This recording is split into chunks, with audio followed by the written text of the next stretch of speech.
아침의 시작을 알리는 글로벌 주식 라이브 월스트리트 모닝 브리핑 6월 30일 목요일입니다. 6월의 마지막 거래일 방송 시작하도록 하겠습니다. 여러분 안녕하세요. 저는 여도은입니다.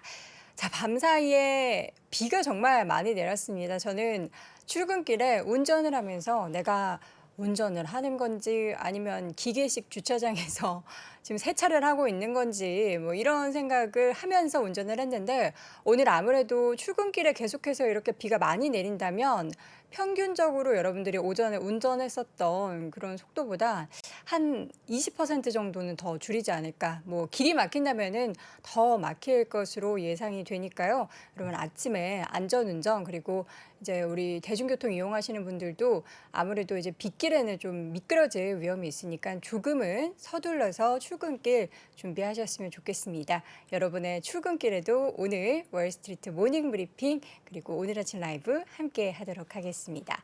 자, 밤사이 시장이 계속된 엎치락 뒤치락 난리가 났습니다. 파월 의장은 그동안에는 미국의 경기에 대해서 굉장한 자신감을 내비쳤다가 일단은 어제 밤사이 전해진 소식을 들어보면 한 발을 좀 뺀 그런 모습들이 나타나면서 또다시 시장에 좀 변동성을 야기하는 그러한 영향을 미쳤는데요.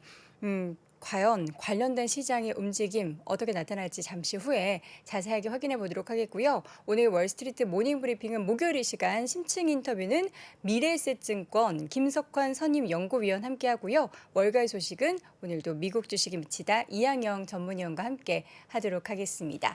자, 그럼 오늘 방금 전 마감했었던 시장 상황을 좀 보도록 하겠습니다. 일단 제롬 파월 의장의 발언의 영향 그리고 GDP 확정치가 발표가 됐는데 이 부분이 어제 이어서 오늘도 시장에는 경기 침체라는 어두운 그림자 속에서 변동성을 계속해서 보였습니다. 지난주에는 전반적으로 미국 시장이 좀 반등의 에너지가 시장 전체를 좀 아울렀다면 이번 주에는 계속해서 반등 뒤에 그 소강 상태 그리고 약세권 움직임들이 지속적으로 매일 시장에서 나타나고 있습니다. S&P 500 지수가 장중 내내 상승과 하락을 오가더니 결국에는 장 막판은 0.07% 소폭 하락한 3,818선에서 마감이 됐고요. 그리고 다우지수 같은 경우에는 그나마 좀 선방을 했습니다. 다른 나스닥이나 S&P 500이나 뭐 러셀 2000 지수 대비해서는 상승권에서 대부분 움직임이 보였는데 소폭 상승 0.27% 오른 31,029포인트 선에서 마감이 됐습니다. 나스닥 지수는 오늘 장중에 상승보다는 하락을 했었던 시간이 훨씬 많았는데요. 0.03% 소폭 약보합권 마감하면서 11,177포인트 선에서 오늘 마감을 했습니다. 전반적으로 지금 뉴욕 증시의 하락을 이끌었던 원인, 앞서 말씀드렸듯이 제롬 파월 연준 의장의 발언 그리고 GDP 성장률 부진 소식인데요. GDP 관련해서는 저희 잠시 후에 이 위원님과 함께 자세한 그 내용을 확인해 보도록 하겠고요. 일단 GDP를 얼마나 좀 부진하게 나왔는지 보면 잠정치가 1.5% 마이너스 1.5%였는데 그거보다 조금 더 부진하게 나타났습니다. 0.1%포인트 더 부진한 마이너스 1.6으로 나타났고 이 두 개 분기 연속 마이너스가 발생이 되면은 경기 침체로 시장에서는 인식을 하는데 이 부분이 시장에 좀 상승을 할 수 있었던 장중의 움직임을 다시 한번 끌어내리는 그런 요인이 되는 모습이었습니다. 이제 저희가 오늘뿐만 아니라 어제 발표됐었던 소비자 신뢰지수 내용을 봐도 향후 경기에 대해서 전체적으로 미국 국민들이 소비자들이 그렇게 좋지 않게 여기고 있는 그런 관련된 지표를 보고 나서 바로 다음 날 이렇게 GDP 확정치 내용도 점점 더 부진한 부분들이 시장에서는 좀 우려를 하는 그런 모습이었고요. 종목별로 여러분 함께 저희가 맵을 준비했는데 맵을 보면서 이야기를 나눠보도록 하겠습니다. 일단 어제는 상대적으로 빅테크 종목들 몇몇 종목들은 선방을 했습니다. 물론 뭐 나스닥 지수가 아주 소폭 하락했기 때문에 총 상위주 위주로는 반등하는 움직임이 보였는데요. 종목별로 마이크로소프트가 1.47%, 그리고 애플이 1.3%, 또 아마존도 1.4% 올랐고요. 메타가 2% 넘게 상승세를 보였습니다.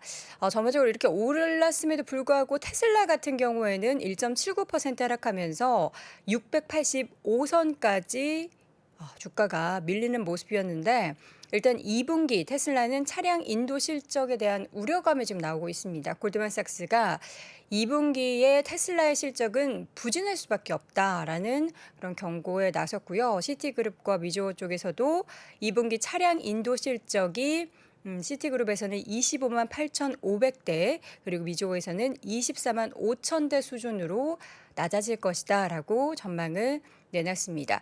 이 밖에도 이제 어제 밤에 이제 시장 글로벌 라이브 보셨던 분들도 확인하셨겠지만, 크루즈 관련된 종목 가운데 굉장히 큰 기업이죠.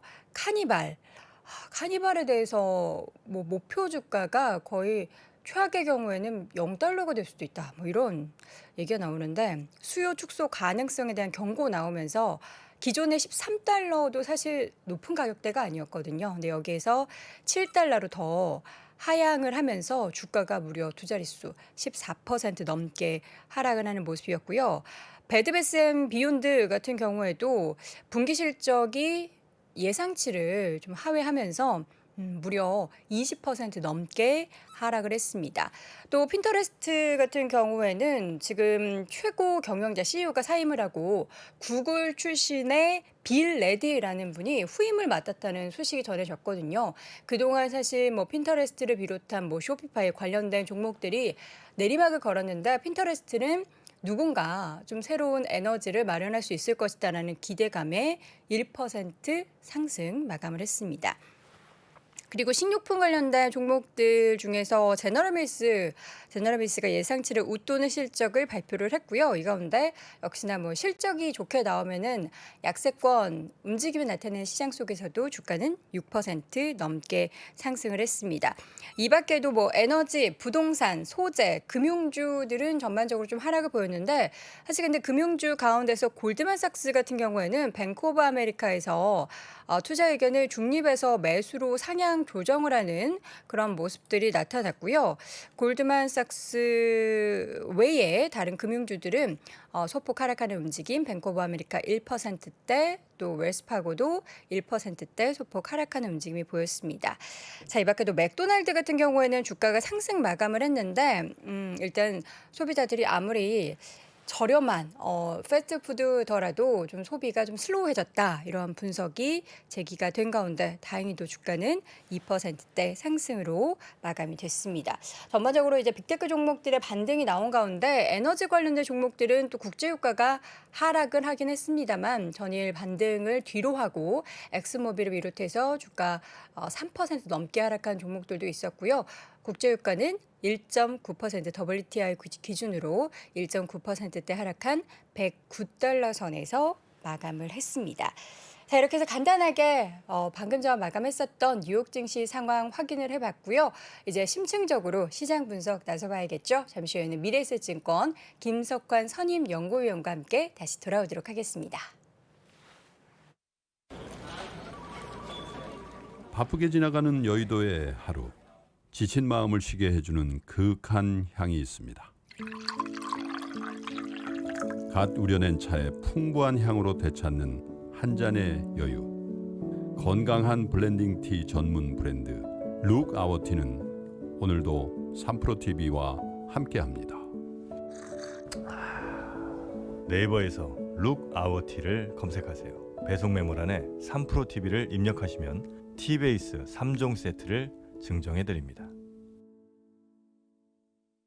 이게 지금 현재 제가 운영하고 있는 포트폴리오입니다. 그렇지만 진짜 낭만은 무엇인가? 수익을 내는 것만이 낭만일까요? 가진 자가 잃지 않고 지키기 위한 전략이다. 단순히 실적이 잘 나오고 있는 게 아니라 본인이 정말 자신 있는 종목에 저희가 선정하신 분은 저희가 지난주 했었던 실습 미션의 혜택이 공개가 됩니다. 추가 합격자 중 한 명은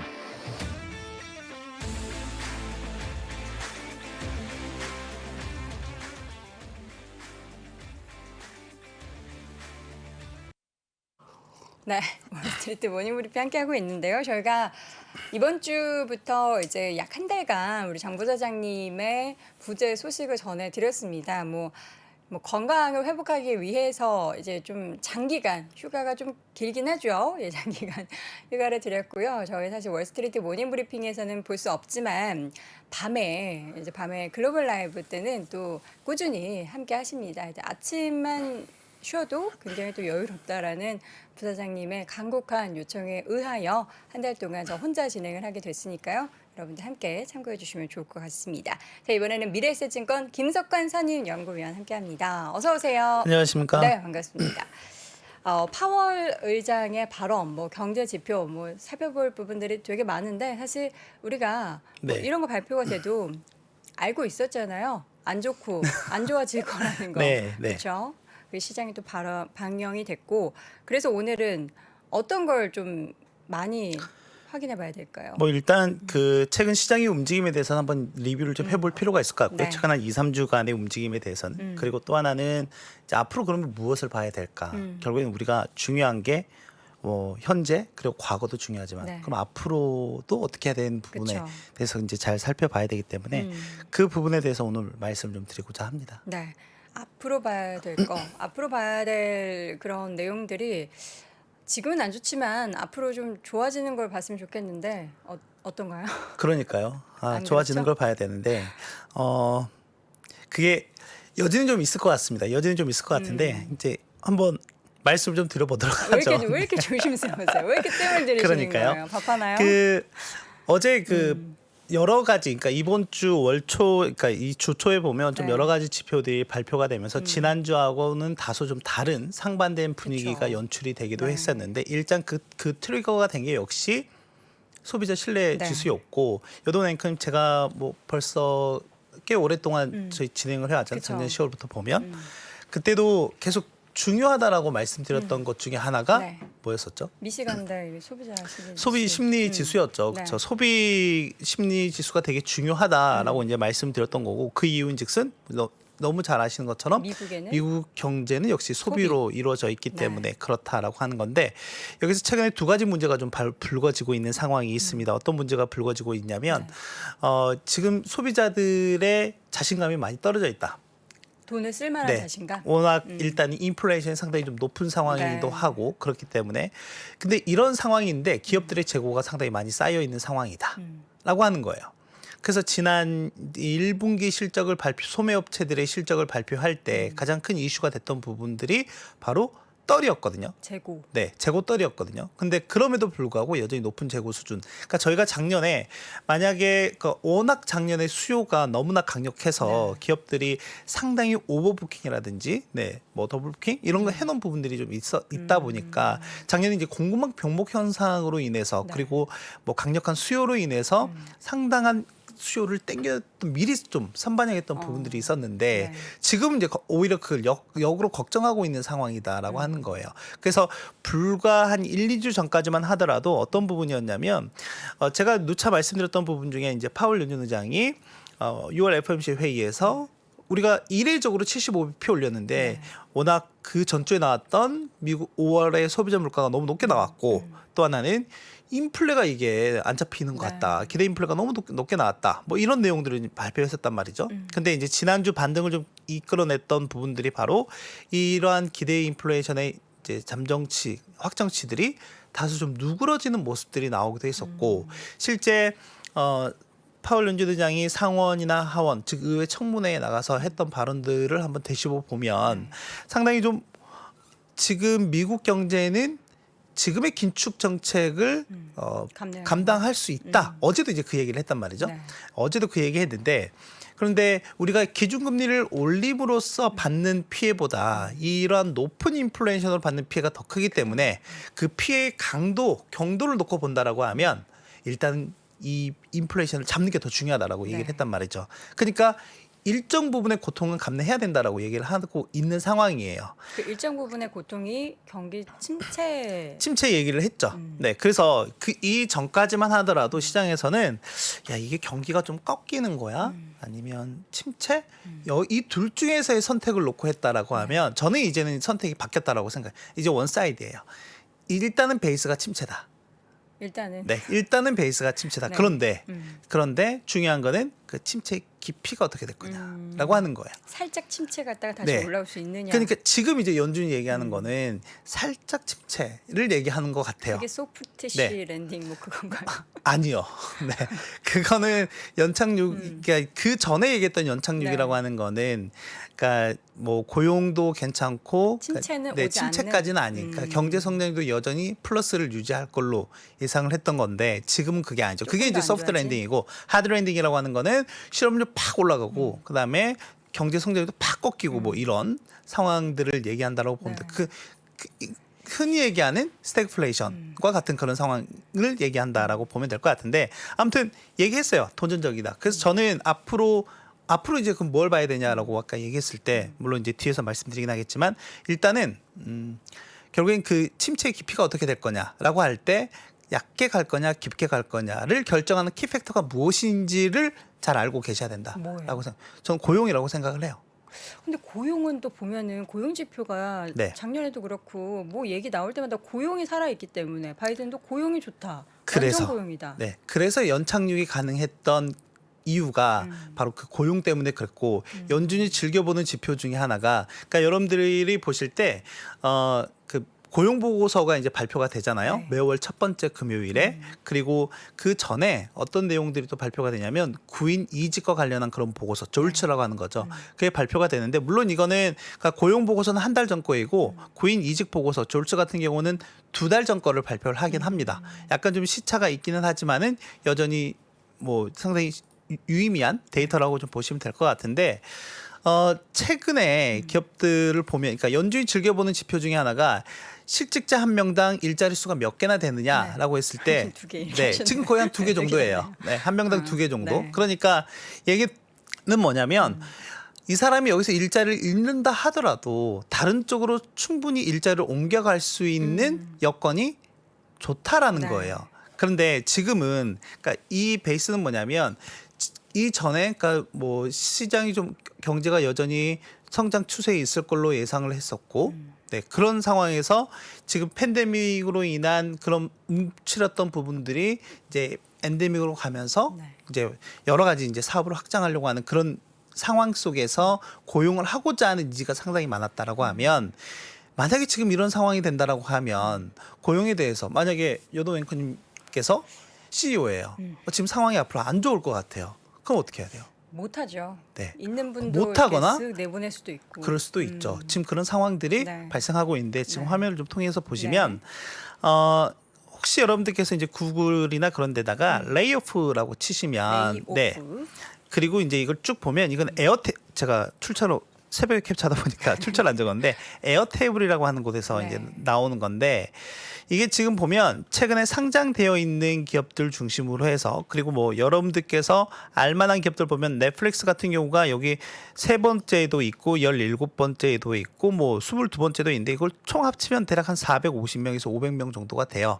네, 그게 이제 저번에 넷플릭스가 1분기 실적 발표 이후에 감원 계획을 발표했던 부분들이라고 보시면 되겠고, 여기는 테슬라가 안 들어가 있기는 하죠. 테슬라도 이제 지난 주말 사이에 한 200여 명 정도, 물론 이제 시간제 근로자를 컷오프했다고 하는데, 아무튼 지금 줄이고 있는 상황이고, 여러분들 코인베이스라고 하는, 네, 네. 유일하게 상장되어 있는 거래소잖아요. 네, 코인베이스 같은 경우는 무려 1,100명. 레드핀이나 콤파스 같은 경우에는 이런 데는 이제 부동산 플랫폼 업체들이에요. 네, 그런 부동산 중개해주는 업체들인데, 여기에도 감원을 상당 수준 하고 있다라고 보시면 되겠고, 카바나 이런 거는 이제 중고차 500명. 예요. 네. 지금 이런 쪽에서 보면 상당 수준의 이제 중고차 중개해주는 데거든요. 네, 업체인데 여기도 상당 수준의 감원을 하려고 하는 계획이다. 그러면 아까 다시 돌아와서 그 졸츠라고 하는 부분 말씀드렸잖아요. 그럼 이것들은 지금 우리 지금 당장 사람들이 필요하니까 이만큼 우리는 일자리를 줄일 구하고 거야. 있어라고 하는 건데, 이렇게 되면 그 일자리 수 줄어들 수가 있겠죠. 그래서 그러니까 실직자 한 명당 일자리 오픈되어 있는 일자리가 지금 1.94개거든요. 네.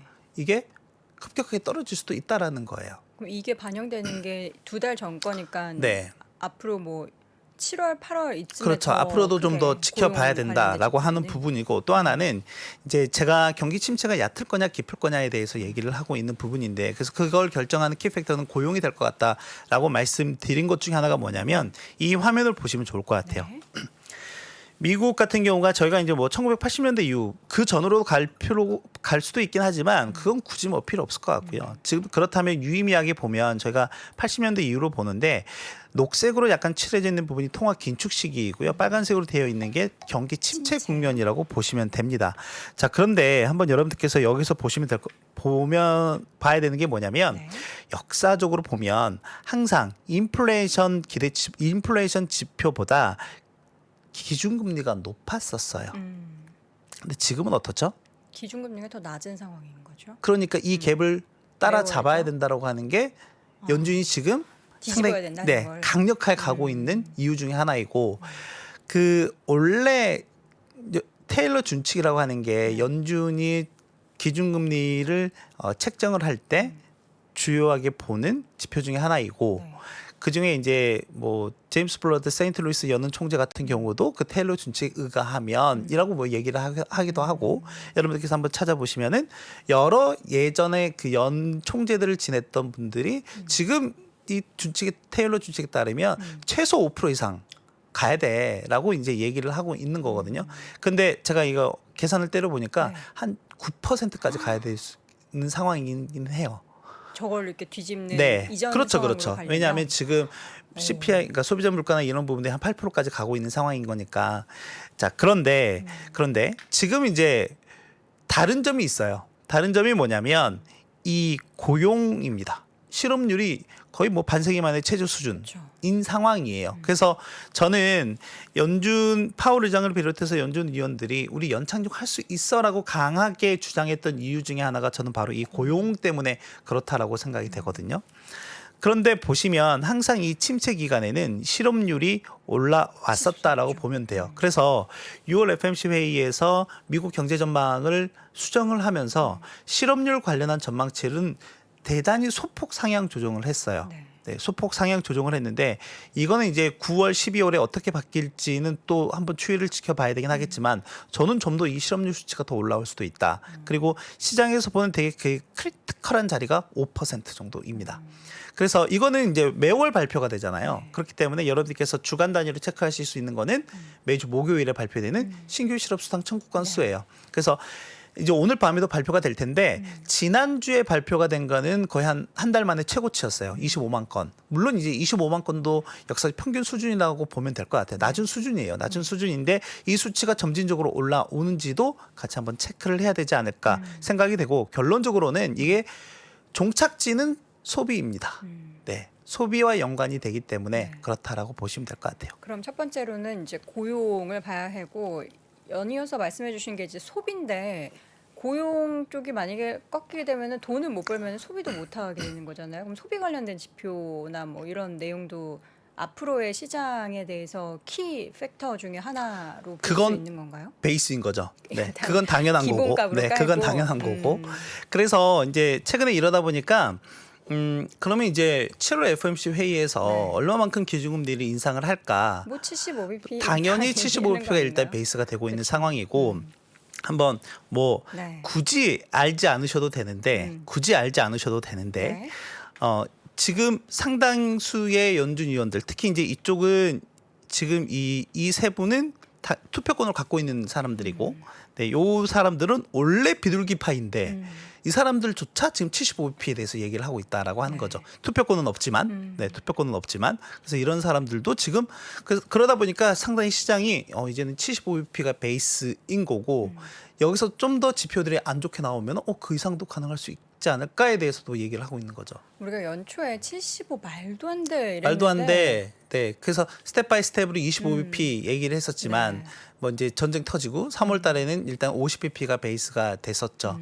됐었고 그게 더 올라갔고. 그 이후에도 계속 이제 75bp가 75. 어느 정도 올라가고 그럼 있는 이제는 상황인 거죠. 나중에 더 뭔가 안 좋아지고 하면 정말 100bp도 말도 안 돼 했던 그 상황이 연출이 될 수 있는 거네요. 네. 그게 이례적이라고는 하지만 지금 모든 게 다 이례적이지 않나요? 네. 이례적인 게 되게 정상적인 게 되어버린 이런 상황인 거니까.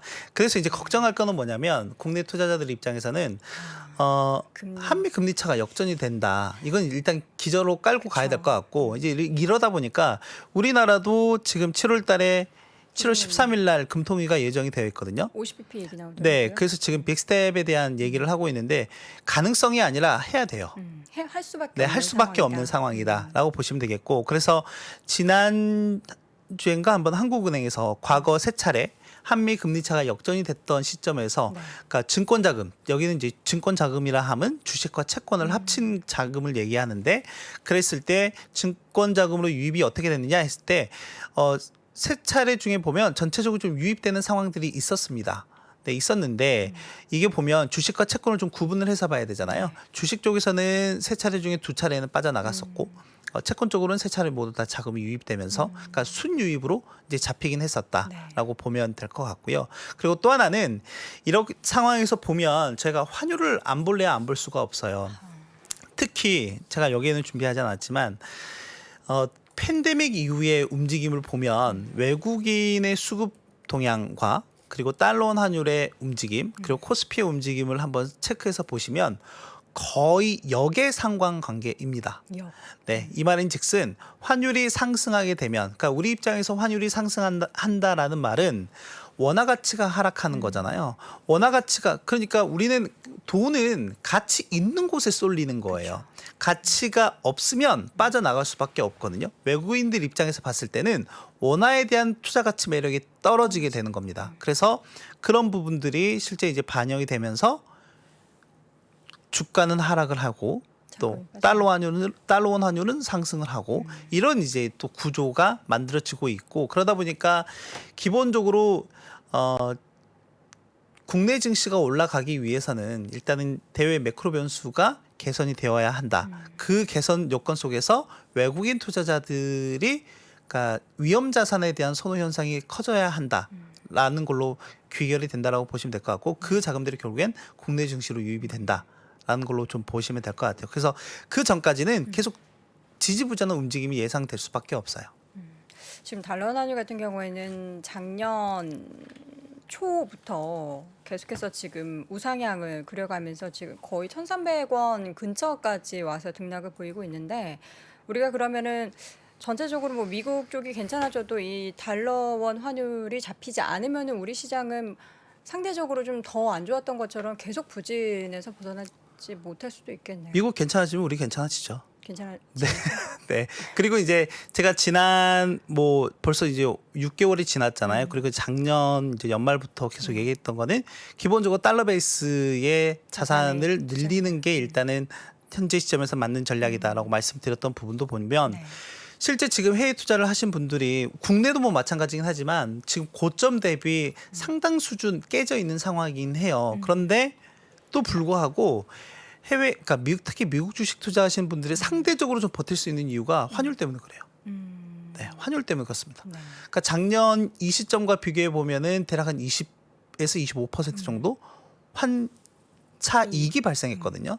네, 그러다 보니까 실제 종목에서 한 60% 깨지더라도 이걸로 어느 정도 커버가 되는 거죠. 그러니까 지금 미국 주식 가지고 계신 분들도 그러실 거예요. 네, 그렇죠. 그래서 이제 그럼 지금 시점에서라도 들어가야 돼라고 하면 저는 일단 계속해서 분할로는 관심을 갖고 보셔야 된다라고 이제 말씀드리고 있는 거고, 그러니까 지금 이제 6월이 끝나가는 시점에서 지금 보면 이제 지난 밤에도 뭐 물론 마찬가지고 특히 오늘 같은 경우도 상당히 좀 중요한 지표들이 발표가 되죠. PCE 물가지수가 발표가 되고 이제 당장 내일로 넘어가게 되면 아까 뭐 국내 얘기하긴 했지만 우리나라 같은 경우에는 수출입 동향 지표가 매우 중요합니다. 글로벌 투자자들도 이걸 보고 있기 때문에. 그런데 지난달 같은 경우에는 수출 증가율이 전체적으로 27% 정도였다라고 하면 이번에는 보니까 예상치가 한 2, 3%로 뚝 떨어졌더라고요.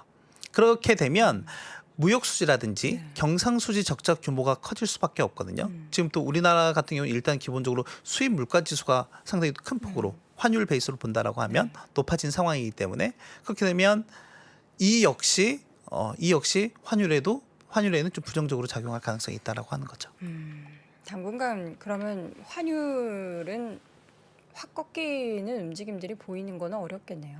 뭐 당장은 결국엔 아까 말씀드렸던 것처럼 결국엔 외국인 투자자들이 위험 자산에 대한 선호 현상이 커져야 되는데 지금은 달러라고 하는 안전자산에 대한 니즈가 커져 있는 상황이고 다만 그렇게 된다라고 하면 아까 결국에는 향후에 그 봐야 되는 키팩터 중에 하나가 고용이라고 하는 말씀드렸기도 했지만 향후에 그 흐름까지 갈 때 연준의 스탠스가 어떻게 변화해 가느냐도 되게 중요한데 그 연준의 스탠스의 변화는 결국엔 인플레이션을 가지고 판단을 해야 되거든요.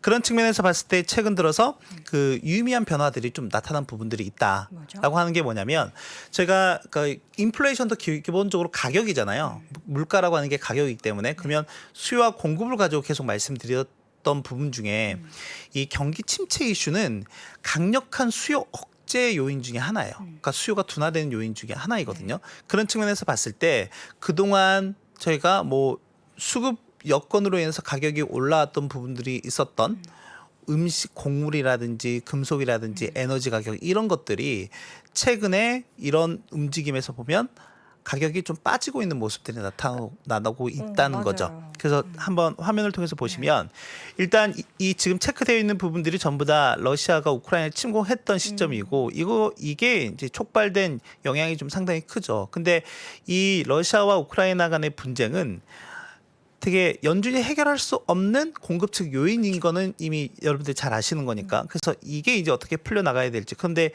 이게 쉽게 풀릴까라고 하는 부분에서 본다면 어제 또 이제 나토가 핀란드와 스웨덴까지 나토 회원국으로 가입을 한 상황이기 때문에 시켜놓은 상황이기 때문에 러시아는 거기에 대해서 반발할 수밖에 없는 상황이거든요. 이게 좀 더 지정학적 이슈는 좀 더 이게 원래는 저희가 2월 달에 이게 터지면서 이거는 좀 단기적으로 지정학적 이슈는 단기적으로 갈 가능성이 있다라고 말씀드렸던 부분이 이제는 시장이 좀 바뀐 것 같아요. 중장기적으로 보고 있는 것 같아요. 그렇게 좀 스탠스가 변했다라고 하는 거고 그러다 보니까 경기 침체에 대한 이슈가 있다 보니까 곡물 가격도 최근에 빠지고 있는 상황들 그리고 금속 가격도 같이 빠지고 있는 상황들 그리고 이제 에너지 쪽에서는 전체적으로 빠지고 있는 모습이 나오는데 약간 이 천연가스 쪽은 상반된 모습이 좀 나오고 있습니다. 이유인즉슨 이렇게 가격이 그러니까 유럽 쪽 가격이 급등하고 미국 쪽 가격이 하락했던 이유 중에 하나가 이때가 이제 미국 LNG 그 수출 기주 중에 프리포트라고 하는 데가 있는데 그게 이제 폭발 사고가 한 번 있었잖아요. 그러면서 시장 일각에서는 미국 내 수요가 재고가 늘어나면서 그러니까 가격을 낮추는 요인으로 좀 작용을 하긴 했는데 저는 이제 그 프리포트 LNG 수출 기지국으로 보면 7번째 사이즈거든요. 네. 그렇기 때문에 이게 그렇게 시장에 큰 영향을 미칠 요인인가라고 하는 부분에 대해서 저는 스스로 좀 퀘션을 갖고 있어요. 그래서 지금 가격이 빠진 부분, 제가 유가도 유가지만은 천연가스 쪽은 좀 더 긍정적으로 본다라고 말씀을 좀 드렸던 부분이 있었잖아요. 그런 측면에서 본다라고 하면, 지금 저는 천연가스 관련한 ETF들도 일단은 관심 있게 더 관심 있게 보셔도 되지 않을까라고 좀 생각을 하고 있는 상황이고 이 석탄 쪽 같은 경우에는 좀 반대급부의 요인 때문에 올라가는 부분입니다. 왜냐하면 이제 저희가 보통 이제 신재생 에너지 뭐 이러면서 쫙 갔었는데 지금 유럽 쪽에서는 천연가스도 제한적으로 될 것 같고 원유도 이런 상황이다 보니까 오히려 이제 이 화석연료에 대한 다시 백투 화석연료 이런 상황들이 좀 벌어지고 있는 부분이다라고 보시면 되겠고 아까 그 기대 인플레이션 얘기하긴 했는데 지금 시장에서는 일단은 어느 정도 그 시중의 국채 금리는 좀 정점을 찍고 내려오고 있는 모습이 나타나고 있고 지금 이러한 부분들이 기대 인플레에도 크게 좀 반영이 되어 있는 상황이다라고 보면 되겠습니다. 여전히 우리가 지금 뭐 결론을 낼 수 없고 이 흐름을 지켜보는 그 중간에 있는 거잖아요. 약간 망망대해에 배 조그만 돛담배 타고 서 있는 그런 기분이에요. 잔파도 뭐 큰 파도 이겨내고 그러니까요. 어딘가로 가야 되는데 그 가는 종착지가 어딘지 모르겠네. 그래서 이제 7월달 일정도 한번 봐야 돼요. 네. 그래서 이제 그걸 마지막으로 좀 말씀드리고 싶은데 저희 회사 홈페이지에 오시면 지난번에 제가 지난달에 이거 한번 보여드리니까 이거 어디서 봐요? 저희도 메일링 받을 수 없어요? 라고 하는데 일단 여기 투자정보에 들어오시면 디지털 리서치라고 있어요. 제가 깨알 홍보. 저희가 다운 받았습니다. 아 그러셨어요? 예. 네. 이렇게 해서 보시면은 제가 이거 월요일 날 올라가지고 여기 보시면 7월달 이제 일정을 올려놨는데 요 달력이 있죠. 예. 아 이걸 또 물어보시더라고요. 네, 어디서 달력. 봤냐. 인쇄해서 딱 책상 앞에 붙여놨죠. 네. 시간이 오래 로딩 시간 걸리네요. 좀 PDF 파일로 올라가 있고요, 여러분들. 네, 맞습니다. 포인트도 쫙 잡아 주셨으니까 요거 내용 참고해 일단은 보시면. 저희가 그 1분기 지금 실적 그러니까 GDP 경제 성장률 발표가 됐는데 네. 더 오히려 더 안 좋았잖아요. 그쵸. 안 좋게 나오게 된 게 결국엔 소비 지표가 원래 예상치는 3.1%였는데 요게 1.8%로 뚝 떨어지면서 그랬거든요. 그래서 여러분들 계속 2분기 경제 성장률에 대해서 보셔야 되는데 네. 일단 애틀란타 연은에서 발표하는 GDP 나우 같은 경우에는 0%대까지 떨어졌다가 지난 월요일에 0.3%로 올라왔고요. 오늘 밤에 아마 추가적으로 업데이트해서 나올 예정이다라고 보시면 되겠고 요게 이번 달 내내 계속 나올 예정이거든요. 그래서 주요 발표 일자 넣어놨으니까 그리고 미국에서는 7월 27일 날 2분기 그 경제 성장률이 나올 예정이에요. 네. 그래서 그때까지 좀 계속 나온다라고 보시면 되겠고 특히 7월 달 같은 경우에는 뭐 호주를 비롯해서 우리나라도 그렇고요. 그다음에 일본, 유로존 그리고 이제 마지막 주까지 보면 미국까지 FOMC. 네. 계속 금리 인상. 중앙은행들의 통화정책 회의가 예정되어 있다라고 하는 거고 또 하나는 이제 둘째 주에 가게 되면 실적 시즌에 들어가게 됩니다. 실적 시즌에 이제 들어가게 되는데 지금 어닝에 대한 기대감은 높아 있는 상황인데 기본적으로 밸류에이션은 좀 상당히 낮아져 있는 그래서 이게 갭이 상당히 커져 있는 상황이거든요. 팬데믹 이후에 가장 크게 나와 있는 상황인데 이게 축소하는 과정이 이제 앞으로 좀 나올 것 같은데 밸류가 여기서 더 떨어질 것 같지는 않아요. 더 떨어지더라도 상당히 좀 제한적일 것 같고 네. 그렇다면 결국엔 어닝이 같이 떨어지는 모습이 나와야 되거든요. 지금까지는 최근 한 2, 3주까지의 동향을 보면 어닝은 여전히 견조한 모습을 좀 보이고 있다라는 거예요. 그래서 이번 실적 시즌에 물론 2분기에 대한 실적 기대감은 상당히 좀 낮은 수준입니다. 상당히 낮은 수준이에요. 근데 그럼에도 불구하고 그것보다 더 안 좋다라고 하면 시장이 좀 쇼크가 올 수도 있을 것 같고 그런데 향후에 대해서는 가이던스는 좀 긍정적일 것 같아라고 한다라고 하면 좀 기대를 해볼 만한 부분이긴 한데 이제 이런 부분들이 7월 중순 이후부터 나오니까 2분기 실적 시즌까지 7월 달에 네, 산 넘어 산이지만 네, 가야 할 길은 멀다라고 보시면 되겠습니다. 망망대해라는 표현이 맞는 것 같습니다. 우리가 과연 어디에 어떤 뭐 대륙에 정착하게 될지 아니면 뭐 정말 외로운 섬에 정착하게 될지 모르겠지만 부디 좀 좋은 길로 제발 갔으면 좋겠는 바람 가져봅니다. 네. 자, 심층 인터뷰 시간 미래에셋증권 김석환 선임연구위원 함께했습니다. 위원님 고맙습니다. 감사합니다.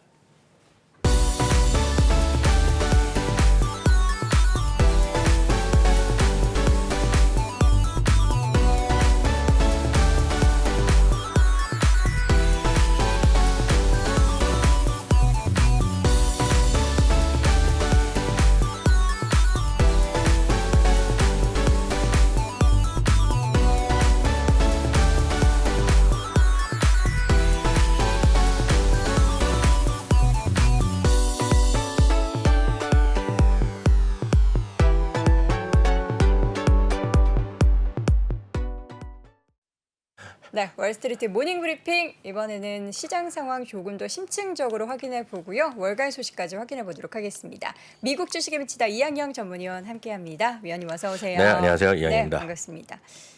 좋은 옷 입으셨나요? 그냥 집에 있는 거 입고 왔고요. 이 옷도 직접 만드신 옷이에요? 아니에요, 산 거예요. 아, 소비 심리가 많이 얼어붙었는데 저는 그래도 요즘에 네. 일부러 사려고 해요. 자꾸 너무 실적들이 다 안 좋다 보니까 네. 저라도 좀 써야 되지 않을까. 네, 많이 예, 쓰시고요. 많이 벌어 많이 네. 쓰자. 네. 예, 여러분들도 많이 좋은 버셔서. 소식도 있다면서요, 또. 어떤 좋은 소식? 다음 주 이후에 또 좋은 소식. 어떤 그 얘기는 예. 네, 그때. 예, 다음번에 네. 드리도록 하겠습니다. 자, 시장 상황 볼 텐데 다우는 그래도 네네. 상승 마감을 했는데 소폭 아, 네, 그래갖고 네, 다른 그- 지수는 좀 빠졌죠. 네, 맞습니다. 그러면 뭐 다우지가 0.2% 상승하긴 했지만 네. 의미가 없다고 보고 있고요. 여하튼 S&P 500의 기준이니까요. 기준대로 말씀드리면 3일째 흘러내렸습니다. 다만 폭은 자체는 크지 않았고요. 변동성은 그나마 약간은 좀 잦아든 그런 분위기였습니다. 최근 3일 동안에 첫날과 세 번째 날은 소폭이고 어저께는 제법 많이 떨어진 그런 정도 하루였고요. 나스닥도 보합이었습니다. 결국은 리세션 우려감은 분명히 있겠고요. 앞서 김석한 의원도 첩첩산중 뭐 산 넘어 산 하면서 7월 이 중순 이후에 3주차부터 실적 시즌 하면서 실적 시즌에 대한 신뢰감이 훼손되고 있다. 뭐 그런 가능성은 얘기를 많이 하고 있거든요. 그래서 그런 것들이 되겠는데 여하튼 3일째 하락 이런 것들이 분담이 되겠고요. 유가가 다시 조금 내려가는 모습 분명히 긍정적입니다. 그래서 그렇지만 이거 여전히 $110 내외 이건 엄청 비싸고요. $100도 비싸고 $90도 비싼 거죠. $80도 비싸고. 하여튼 저는 $70 이 언저리 가는 게 뭐 정상적으로 보는데 문제는 저희 의지랑 상관없이 쭉 올라가는 그런 모습을 보이고 있다는 것 자체가 답답한 모습이 되겠고요. 달러부터 오늘 보여드리면 미국 달러는 3일째 좀 반등을 하고 있습니다. 그래서 105에 다시 진입했기 때문에 우리나라 달러 원 달러를 보면 오늘 또 다시 한 1,300원 뭐 도전 시도할 가능성을 1297원까지 어제 네, 깜짝 그러니까 올랐어요. 또. 배제할 수 없을 것 같습니다. 그리고 말이 나온 김에 아까 그 결혼 그런 거 아니고요. 일에 관한 얘기입니다. 일에 관한 얘기. 괜히 일을 오해하시면 안 더 많이 되겠습니다. 하게 돼가지고 그 얘기 있고요. 아, 제가 재혼 뭡니까 재혼 여러분? 그건 아니죠. 예, 한 번도 안 했는데 오해하지 그럼, 마시고요. 예, 네. 결혼 소식도 전해 드릴게요. 예, 네. 해야죠. 네. 자, 달러 이야기까지 확인해 봤고 네. 자, 이번에는 어제 네, 저희가 맞아요. 못했던 얘기를 좀 잠깐 해보도록 할게요. 예, 왜냐면 이거를 또 까먹으면 또 오늘 또 못 하거든요. 그쵸. 그래서 최근에 베어마켓의 랠리가 진행되다가 지금 3일째 쉬고 있는데요. 어제 잠깐 워낙 급하게 말씀드려 갖고 시간이 좀 짧았어요. 네. 마지막에 그냥 끝나야 되네. 잠깐 워낙 중요해서 말씀드렸는데 이 표를 다시 말씀드리면 1950년대 이후에 60, 70년 동안에 베어마켓에서의 반등이 어느 정도 반등했고 반등 기간과 폭 그리고 그 위에 흐름이 되겠고요. 이 위에 것도 다 있는데 그건 의미가 없잖아요. 1950년 다 통계가 있습니다. 그래서 의미가 없겠고요. 여러분 보시기 쉽게 요거가 종합표가 되겠고요. 요거가 2007년, 9년 그리고 2020년 최근의 흐름이 되겠습니다. 보시는 방법은 요 왼쪽이요. 요거 이제 날짜부터 언제부터 시작해서 언제까지가 반등했다는 거. 그리고 요거는 반등 기간입니다. 거래 일수입니다. 거래 일수. 요런 반등 폭이 되겠고요. 베어마켓 랠리 폭. 그리고 그 다음날 처음에 떨어질 때 얼마만큼 떨어지냐 끝나면서 그리고 그 이후에 언제만큼 떨어졌느냐 다시 얼마만큼 되돌렸냐 하는 것인데요. 뭐 큰 의미가 없겠고요. 하여튼 중간값이 더 중요하다고 좀 보고 있어요. 미디안인데요. 13일에 평균 올랐고요.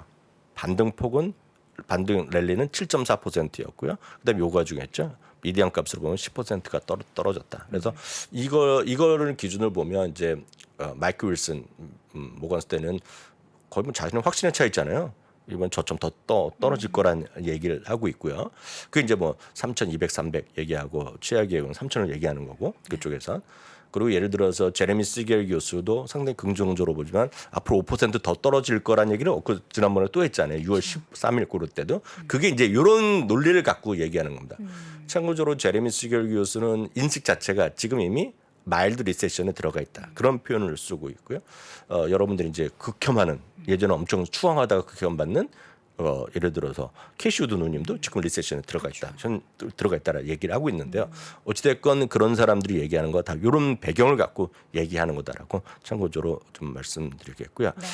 본격적으로 종목들은 앞서 그 시작할 때 말씀하셨지만 카니발은 이제 목표 주가가 $13에서 $17로 내렸고요. 최악의 경우를 $0로 했습니다.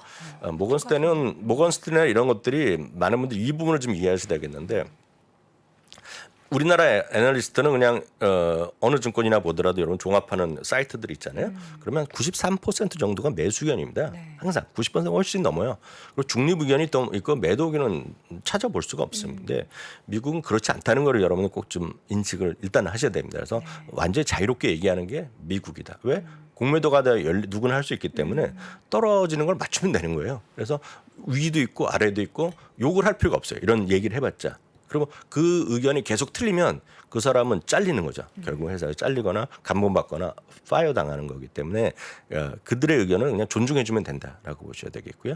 모건 스탠리는 $13에서 $7 내렸고 최악의 경우는 $0. 최악의 경우는 게 뭐냐면 글로벌 리세션 들어가면 아무리 돈 많은 사람도 안 탈 거 아닙니까? 그러니까 디맨드가 그러니까 수요가 위축되는 게 또 한번 또 연이어지면 이건 뭐 제로 가는 거죠. 제로 간다는 건 뭐예요? 그래서 뭐 못한다는 거나 마찬가지죠. 가치가 없다 얘기하는 거죠. 모건 스탠리가 말씀드렸다시피 같은 사람은 아니지만 아담 조나스는 이나무 교수도 자주 인용하는 분이잖아요. 아담 조나스가 2018년에 테슬라 $30밖에 가치가 없다. 얘기했던 다 그런 회사의 논리라고 보셔야 될 것 같아요. 네. 근데 엄청난 사람도 욕하거든요. 그러니까 욕할 게 하나도 없어요. 애널리스트에 대해서 미국 사람들은 그렇게 좀 이해하시면 되겠고요. 네. 골드만삭스 어제 말씀드렸잖아요. 골드만삭스는 하여튼 통 크게 배당을 올렸잖아요. 배당을 25% 올렸다고 말씀드렸고요. 그 자사주도 늘려게 발표를 했는데요. 골드만삭스가 하나 1.2% 올라갔어요. 주가는 또 이거 계속 떨어졌습니다. 이것도 역시 주가 쭉 떨어져 있는데요. 흥미로운 부분이 이렇게 떨어지면 매수 중립에서 매수로 올리기도 쉽지 않은데요. 뱅크 오브 아메리카에서 중립에서 매수 올렸고요.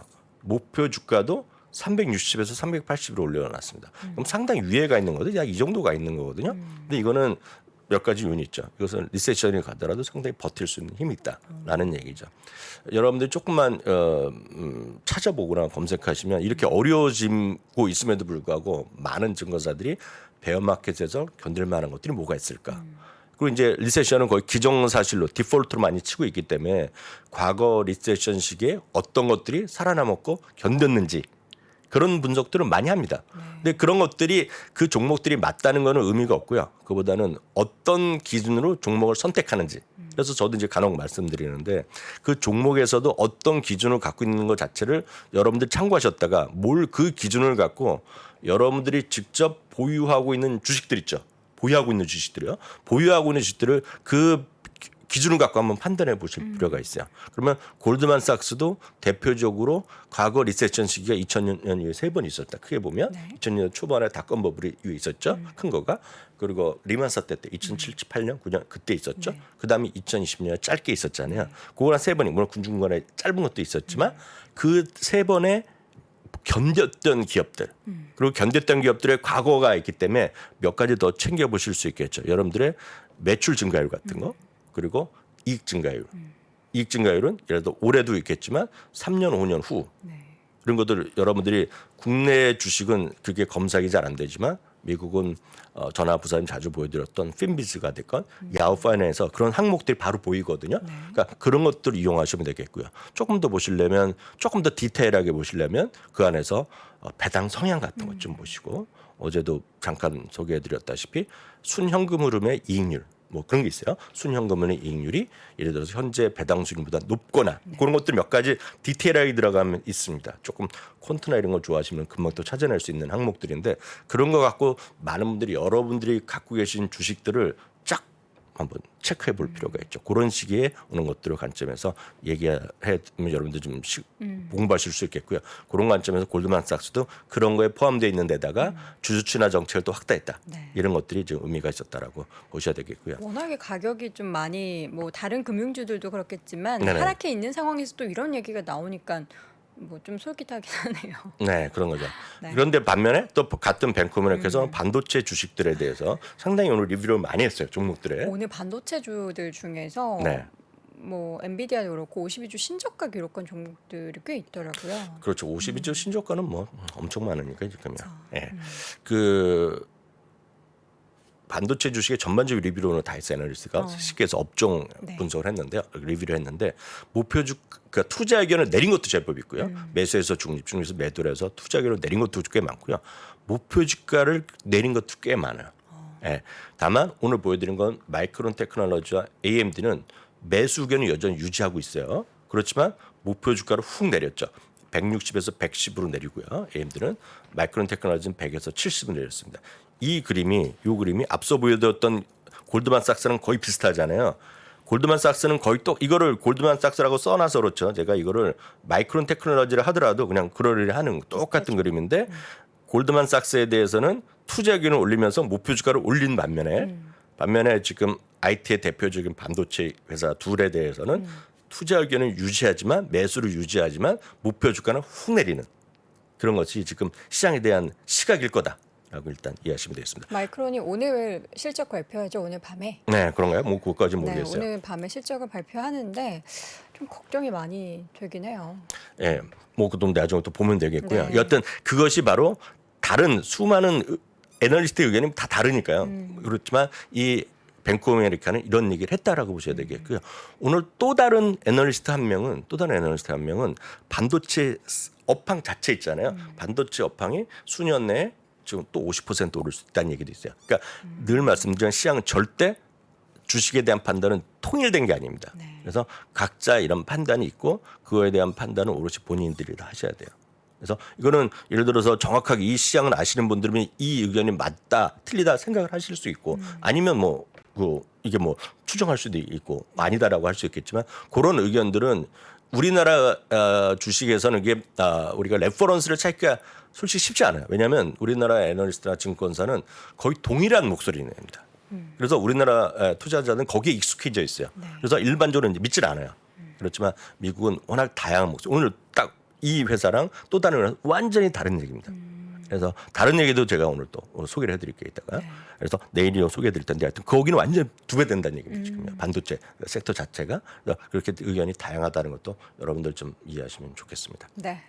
자, 이어서 지표 하나 좀 보도록 하겠습니다. 지금 글로벌 소비자들의 신뢰지수 부분에 대해서 계속 반복적으로 언급이 되고 있는데 네. 지금 전체적으로 좀 지갑을 닫게 되는 그런 상황에 봉착해 있고 그것은 바로미터가 바로 경기가 정말로 맞아요. 많이 안 좋아질 것이다. 네, 맞습니다. 그 특히 오늘 앞선 코너에도 많이 하셨잖아요. 네. 좀 1분기에 대한 GDP 확정치가 생각보다 더 추정치보다 더 안 좋게 나왔고 그러다 보니 2분기에 대한 걱정거리가 있는 거고요.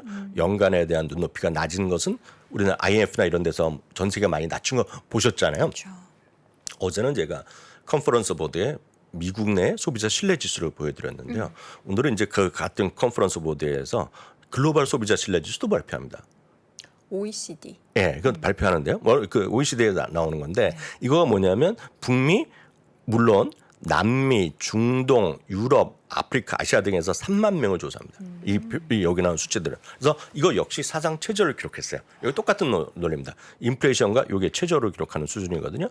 인플레이션과 리세션 우려를 보이는 건데 바로 이것이 앞서도 말씀드렸다시피 인플레이션과에 따른 그런 우려감 이런 것들이 결국은 시장에서의 리세션을 가져오는 것이 이것이 결국은 베어마켓과 리세션이 합쳤을 때 우려감이 있다는 거잖아요. 이렇게 보면 그런 것들을 수치로도 볼 수도 있고 구글 트렌드에서도 바로 리세션 검색량이 사상 최대로 쭉 나왔습니다. 이게 지금 저만 하더라도요. 이거 왜 이렇게 나올 수밖에 없냐면 저만 하더라도 리세션 시기에 주식이랑 많이 찾아볼 거 아닙니까 저도. 그럴 때 이런 게 다 전 세계에서 같이 나왔을 때 이렇게 검색량이 사상 최고 날 정도로 많은 사람들이 우려감을 표시하는 거죠. 늘 강조드리지만 주식시장에서 리세션이 들어가니 안 들어가니는 의미가 저는 없다고 보고 있어요. 나중에 들어가면 확인하면 되는 거고 그거보다는 투자는 심리잖아요. 많은 사람들이 들어가고 안 들어가 상관없이 많은 사람이 걱정을 하고 있다는 겁니다. 지금 많은 사람 언론이나 증권사 저도 마찬가지 여러분들도 투자가들을 국내 주식 미국 주식 하는 상관없이 다들 많이들 얘기하고 걱정하고 있다는 것 자체가 주식시장 자체의 악재다라고 일단 이해하셔야 되겠고요. 네. 더 큰 이유는 그래서 실질적으로 왜 더 많이 걱정하냐면 바로 이런 거죠. 베어마켓도 두 가지가 있다고 말씀드렸어요. 리세션을 수반한 베어마켓과 리세션을 벗어나고 리세션 없이 그냥 소위 이게 소프트 랜딩을 하고 나서 올라가는 거. 그래서 처음에 보세요.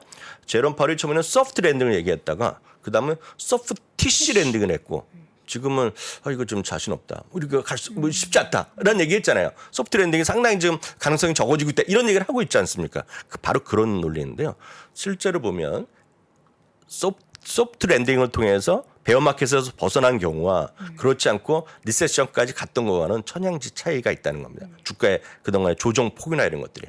최근에 11번의 베어마켓에서 보면 평균적으로 다들 아시잖아요. 한 1년 정도 떨어지고 기간으로 하락폭은 30% 정도 됐다는 것인데 리세션을 수반하는 베어마켓에서 리세션을 수반하지 않는 기간이 있잖아요. 이거 수반하지 않은 겁니다. 틀려 놓다가 났는데 그러면 하락 기간은 6개월밖에 안 된다는 얘기고 하락폭은 28%라는 거예요. 그러니까 말씀드렸던 것이 고점 대비 지난 저점에서 조금만 더 가면 된다는 거거든요. 저기 지금 보면 수반하지 않는 겁니다. 리세션이 없었던 여기죠. 게 노죠. 노입니다. 노예요. 이거 나중에 캡처 뜨시면 좋은데 노가 되겠고요. 있는 적도 있고 없는 적. 여기 노가 또 97, 8. 예스는 리세션이 있었던. 그런 거죠. 그러니까 리세션 수반하지 않았을 때 베어마켓은 6개월이면 끝났고 하락폭도 28% 회복 기간도 1년 조금 넘으면 회복했는데 여기 회복이라는 건 고점 대비 고점입니다. 그래서 고점이 올해 1월 3일에 고점을 회복한 날짜가 1년이면 끝나는데 1년 13개월이면 끝나는데 리세션을 수반했을 경우에는 하락 기간이 20개월로 지나지 갖고 평균이요. 미대한 가격입니다. 하락폭은 38%에 회복 기간은 28개월. 그럼 지금은 어느 쪽을 봐야 될까요? 평균값 내서 생각을 해야 평균은 되나요? 별로 의미가 없겠고요. 지금은 그래서 많은 사람이 더 걱정과 목소리는 리세션에 우려감이 많이 나올수록 더 떨어진다고 사람들이 생각하는 거죠.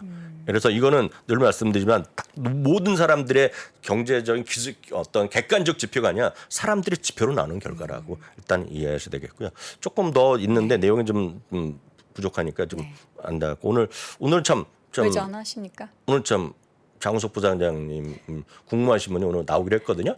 저 사무실 올 테니까 오늘 장우석 부장님과 함께 8시 20분쯤에 네. 외전에서 오늘 못다한 얘기 그리고 질의응답 해드리도록 하겠습니다. 네, 알겠습니다. 자, 이렇게 해서 부디 사실 리세션이 도래할 것인지 안 할 것인지는 그때 가봐야지 사실 아는 거기 때문에 이 표를 통해서 어느 정도 지금까지 역사적으로 흐름이 있었는지 정도는 파악을 해 두시는 게 도움이 조금이나마 되시지 않을까라는 생각이 들고요. 오늘도 월가의 소식 분석 미국 주식 미치다 이항영 전문위원과 함께 확인해봤습니다. 위원님 고맙습니다. 네, 감사합니다.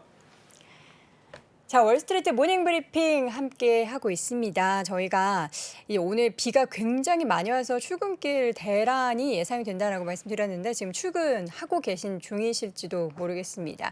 잠시 이어지는 오늘 아침 라이브도 여러분의 출근길 메이트가 되어 드릴 테니까요. 힘든 시장, 또 궂은 날씨 속에서 함께 계속해서 기분 좋은 하루의 시장 열어보시기 바랍니다. 저는 내일 오전 6시 30분에 다시 돌아오겠습니다. 여러분 고맙습니다.